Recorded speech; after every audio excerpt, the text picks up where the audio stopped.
Hi friends, today I'm going to meet you with another interesting topic. I think last week we had a discussion about this work-life balance. People were talking post-pandemic or pre-pandemic. A lot of discussions are happening about work-life balance. I think work-life balance, it ultimately boils down to each and every individual or an employee who is going to handle this situation. I think I'll give you 3 tips to handle these things.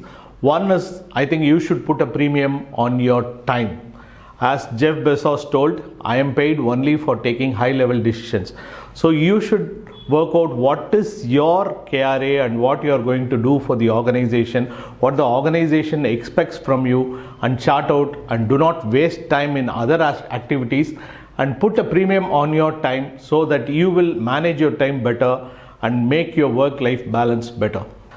The second point which I want to talk about is take micro risks, because people used to say my leader is different, my boss is different, he will not allow me to go home early, all those things. He will definitely keep a meeting when it is 6 o'clock or 7 o'clock, and my team is also very lazy, they will do at this time, and time we are spending as a team, all these things which will come. As I told, it boils down to the individual. Sometimes you take micro risk, like for example, can you ask your boss, can we move the meeting, or prepare the meeting well in advance so that you will be the leader of the meeting, so that the meeting is in your control. Sometimes we will not know what is the meeting is kept for and why we are dragging the meeting in such a long time. All those things happen. But I think, as I told, as an employee, as an individual, you should take responsibility and lead the meeting, and sometimes talk to bosses, talk to leaders, and this is the time we can spend for this one, and this is the time we can utilize for this meeting. So I think these are the times. Sometimes even your boss is you feel he is not very comfortable, he is aggressive, he is like a Hitler, all those things you will say.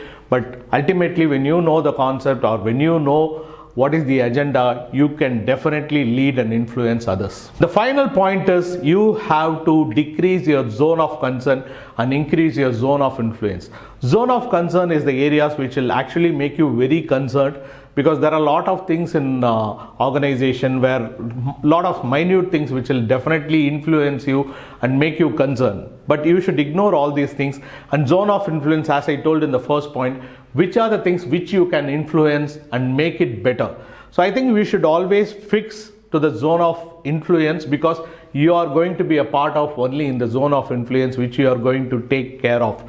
Because when you see others meeting or others behavior, what others say in your WhatsApp group, all those things will definitely make you concerned, because this is happening for some other people. Their style of approach is different, their leadership styles are different, their mindset is different, their culture is different. So when you put your mind into all these things, you will definitely get a lot of concern about this. So reduce your zone of concern and increase your zone of influence, so that you can manage people around you, and manage time, and manage prospects, and manage projects around you, so that you can make your time in your control, and you will be a master of your work and what are your things, and effectively it will definitely lead to a better work-life balance.